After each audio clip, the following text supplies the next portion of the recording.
Right now, there is probably something sweet within arm's reach of you. A drink, a snack, a wrapper you haven't thrown away yet. You could have sugar in your mouth in less than 10 seconds without even standing up. It feels ordinary, but the real answer is far stranger than you think. Because for almost the entire story of your species, that 10-second reach did not exist. Sweetness was not a convenience, it was a signal. A rare, flashing, once-in-a-season signal that your body was trained across millions of years to chase with everything it had. Think about the last time you ate something sweet. Your brain did something quiet in that moment. A small reward. A tiny hum of yes. You didn't decide to feel that. You couldn't switch it off if you tried. That response was installed long before you were born.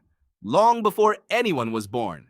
It was written into your ancestors by a world where finding sugar could mean the difference between surviving a hungry season and not surviving it at all. So where did it begin? Not in a kitchen, not in a field. It began in a tree. Imagine one of your distant ancestors, not quite human as you'd recognize one. Small, cautious, covered in hair, living high in a forest canopy tens of millions of years ago. This creature spent its days eating leaves and insects. Bitter things, tough things, food that filled the stomach but gave back very little. And then, one day, it bit into something different. Ripe fruit. The moment mattered more than the meal. Ripe fruit is packed with fructose, a natural sugar, and fructose is dense with energy. In a world where every calorie had to be earned by climbing, chasing, and searching, a burst of concentrated energy was gold. The animals that noticed that sweetness, that sought it out, that remembered which trees held it and returned when the season came around again, those animals had an edge. They had more energy to move, to escape, to reproduce. And that edge got passed down. This is the part most people never think about. Your love of sugar is not a modern weakness. It is one of the oldest inheritances you carry. The scientist Richard Wrangham, who studies human evolution at Harvard, has spent years arguing that access to energy-rich food reshaped the entire trajectory of our lineage. Sweetness wasn't a treat back then. It was a map to survival, and evolution rewarded anyone who could read it. But there was a catch, and the catch is the whole story. Sugar in the natural world is almost never easy. It hides. Ripe fruit lasts only days before it rots. Honey sits behind a wall of stinging bees. Sweet roots must be dug from hard ground. Nature made sugar delicious on purpose to get animals to spread its seeds, but it also made sugar scarce. So your ancestors evolved a hunger that had no upper limit.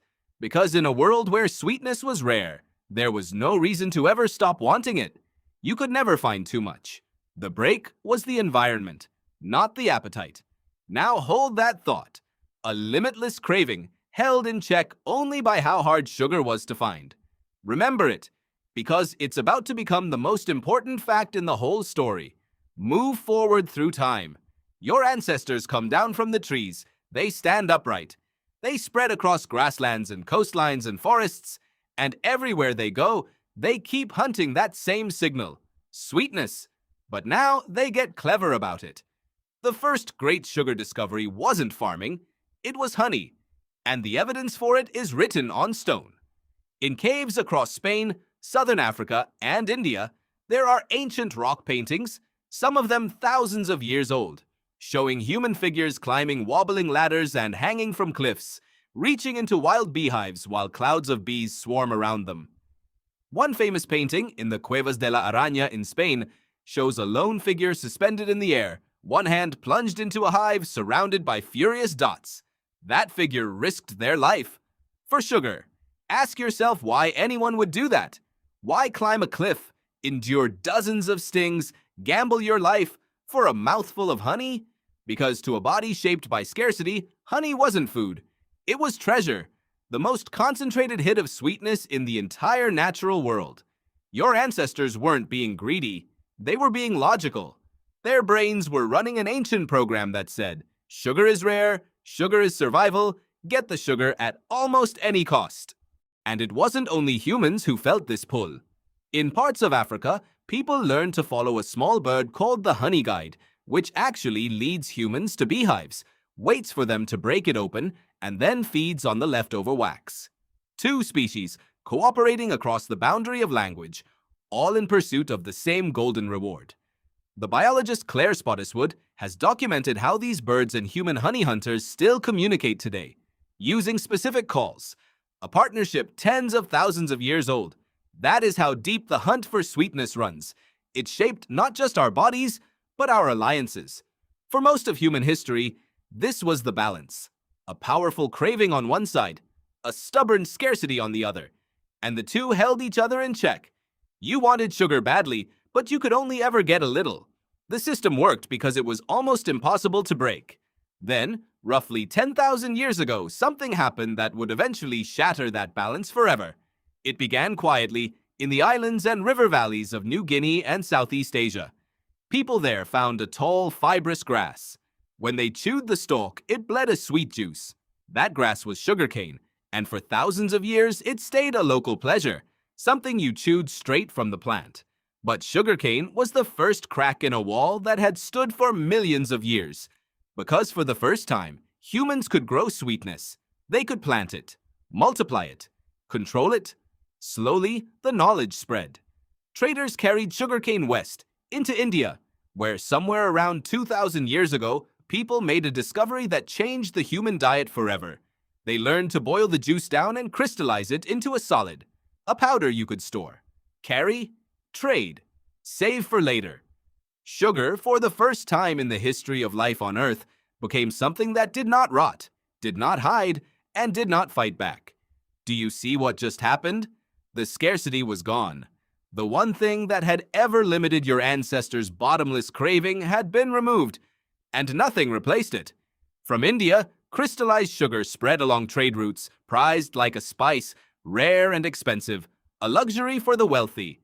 For centuries, it stayed that way, but demand only grew, because of course it did.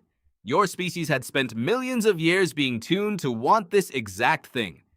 When European powers realized how much people would pay for sweetness, they built entire economies around growing it.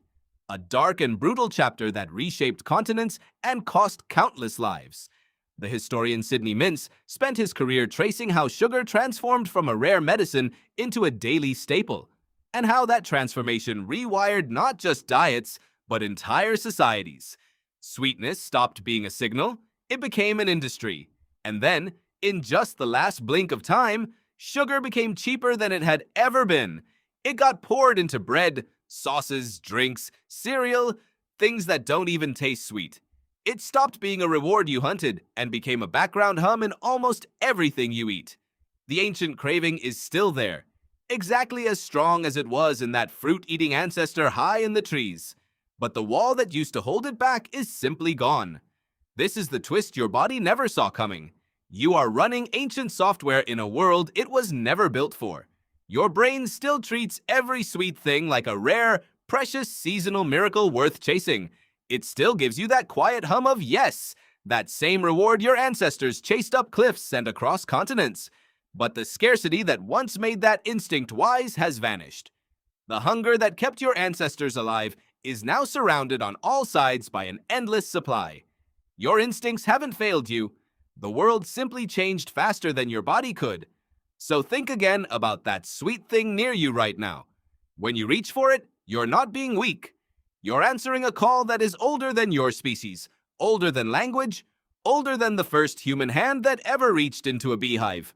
You are the descendant of every creature that chased that signal and won. Right now, there is probably something sweet within arm's reach of you. And now you know the truth. It isn't ordinary at all. It's the end of a hunt that took 10 million years. A hunt your ancestors would have climbed a cliff to finish, handed to you for free, in a world that finally, strangely, ran out of reasons to make you wait.